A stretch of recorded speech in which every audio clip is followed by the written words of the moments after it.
Hi, my name is Lisa Ellis, and today I would like to show you how to make elf sheet. This is a follow-up video to my elf weave tutorial. In that tutorial I discuss how elf weave is very unstable and how you want it to lie flat, but it's going to keep moving around and bunching up. And in that video I discuss a method called spinal elf, where I add these stabilization rings along the side that helps keep it flat. Well, I also talked about elf sheet as being another option for stabilizing your elf. And for elf sheet, we're taking individual lengths of elf weave and joining them together into one piece. We're working with the same rings as before, 18 SWG with a 3/16 inner diameter. To make elf sheet, you have to know how to make elf weave, and you'll have to have a couple lengths of elf weave prepared. So let's start. Again, I'm working in color because I think it's easier for your eyes to pick it up. Sort out what I'm doing. So here are my unstable lengths of elf weave. So first I need to figure out a few things. I'm going to tap out a section of this one. I want to figure out which is my working end and which is my starting end, or the base. In my first video I pointed out that these V's running down the center always point to the working end without fail. Even if you flip it over, the V's always point to the working end. So I want to start with the base.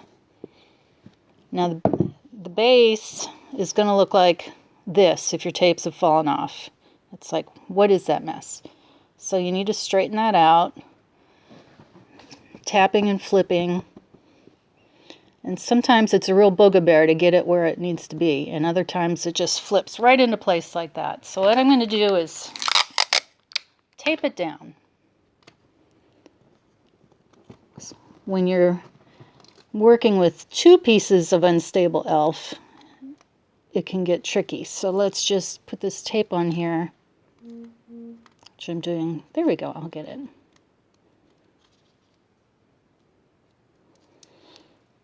It's hot under these lights, so my tape gets melty, so it gets a little hard to handle. But there, see, I've just taped it so the wings are splayed open like that. I'm going to do the same to the other one. Remember, I'm going to tap out a section of it so I can get a look at the V's. The V's are pointing up, so this is my working end here. So let's tape the base, or the starting end. So first we have to get it sorted out. On my first take for this tutorial, it took me about 2 minutes to straighten this out. Sometimes the rings do not want to go where you want them to go, but here it went really well. So if you're struggling to get those rings to lie straight, you are not alone. And that's why we want our tape, so we don't have to deal with that when we're joining our elf strands. So okay, I've got my 2 strands all taped. Now, I want to lie them so that they're on the same side of the repeat. If you look, it's a little hard to see with the tape, but what I called the leading flat in the first video, it's just the flat that's more in front, because there's 2 rows of flats coming through the center that are staggered. So here the leading flat is on the bottom, and over here the leading flat is on the bottom. So we're just consistent. That way it'll line up real nice. Okay, now making elf sheet is so easy, you will see. All we're doing, okay, in an elf weave, you've got your row of flats and then your wings angling off to the side. So my blues are the row of flats, double row staggered, and the pinks are the wings. When we join 2 strands of elf weave, all we're doing is adding another double row of flats. So we're connecting the wings to each other. where the wings, each wing is a double ring and they cross each other, that is where we'll be grabbing. We'll go right underneath there and grab both rings. And we'll do that on each side. And that is it. Let me get my pliers in my hands. Okay. I like to start, you need to work from your base to the working ends, because as you work, the strands will contract, and so you'll always end up shorter than what you had planned on. So make your beginning elf weaves longer than you think, and work from your base outward so that if you need to add length in the middle of making the sheet, you can do that easily. So when I'm starting, I don't want to start right on the end because it's a little too loose for me. So, but I'll start close to it. I'm going to start by grabbing this pair of rings here and that pair of rings right there. Remember, the base is towards me. Okay, grab those and rotate. It's hard to see me grabbing that second pair, but in the still shot you should be able to see it. So I went right underneath the matching pair. And let's close the ring and take a look at it. Okay, that is how we do it. We just do that over and over again. We work from side to side, side to side. If you try doing all the closures on one side and then doing all the closures on the second side, you'll find doing the second side is really hard. So don't do that. Do one side, then the other, the one side, then the other. Let me turn this around to do the other side.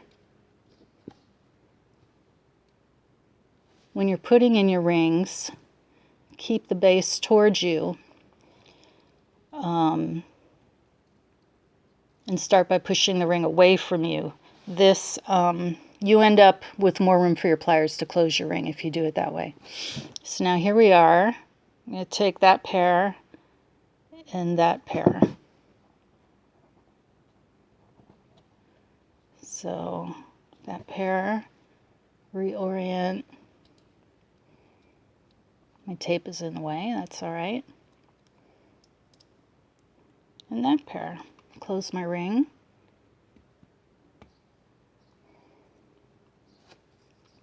There I go. Now what I'm seeing is I did not have my ends lined up. That's kind of a silly mistake, but you know, it just doesn't matter. I'll just take off those extra rings. Here I pulled that tape out of the way so I can get to this pair of rings right here.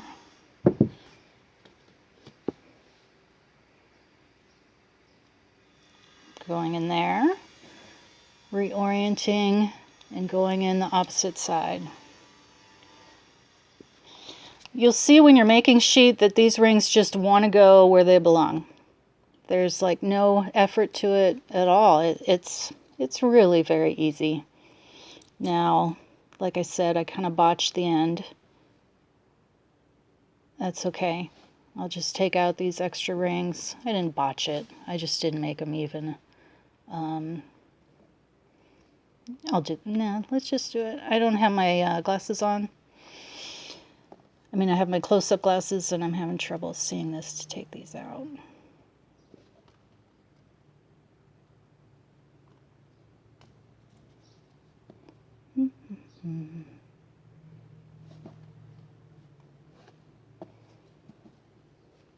All right. So now my edge is evened up.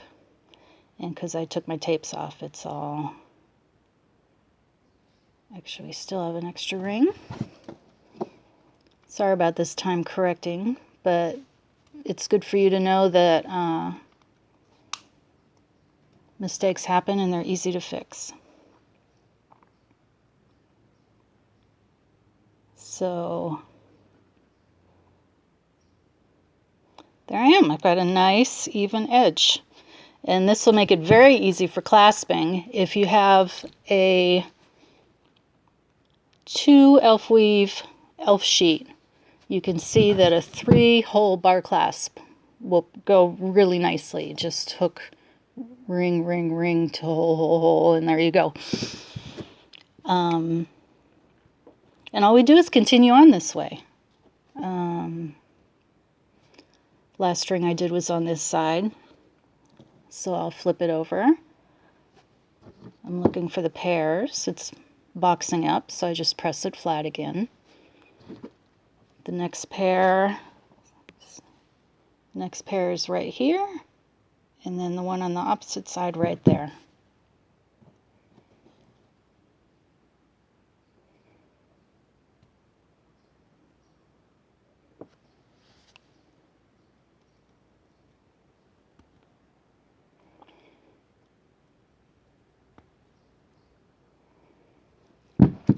Okay, that's it. I don't think I need to show you anymore because I think you've got it. You just keep going in that manner, and extend the length as you need to. Let me show you some finished pieces. This one, like I was showing you earlier, is I use the black for the flats and the champagne color for the wings. It gives a really nice texture to it. I really like it. When you're choosing your colors, one thing I've found is if you don't use the dominant color for the wings, your eyes get lost. Like, look how muddled this one on the right looks. Your eyes... I wanted the pink to pop because the wings are the more interesting part of the design. But you can see that with a bright aluminum background, it's the flats that are popping. So it looks really muddled. Your eye doesn't know where to go. So don't do that. Use nice contrasting colors and put the darker, deeper one in the back would be my recommendation. Let me see. Here's another one I did, which this is my favorite bracelet I've made, I think. Well, except for my Moorish Rose, but this is my second favorite bracelet that I've made. And this is so easy to achieve this effect. Okay, when you're making your elf weaves, when you're on side A, use color A. When you're on side B, use color B for your wings. So here my flats are all black, but on side A, I use light blue for my wings, and on side B, I use dark blue for my wings. And when I connected the 3 lengths of elf weave together, I used black rings again, and that's the effect I received. It's minorly reversible. It is different on each side, but not by a lot. Here you can see these light blue wings are on the side with the dark blue pointing down. Here it's the opposite.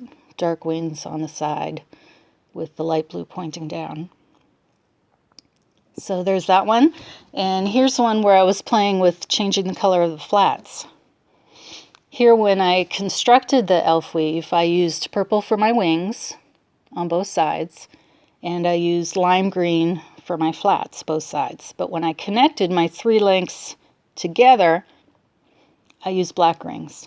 So that's kind of fun.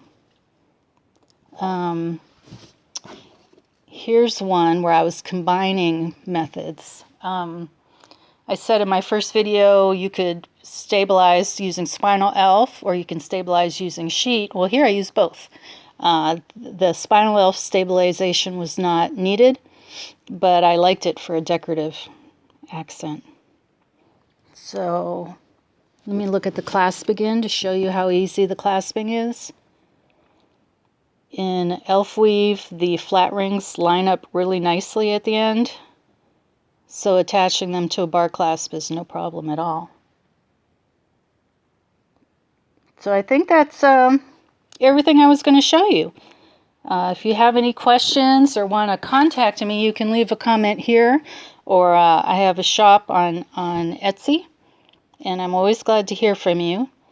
So thanks for spending some time with me, and have a great day and happy mailing. Bye-bye.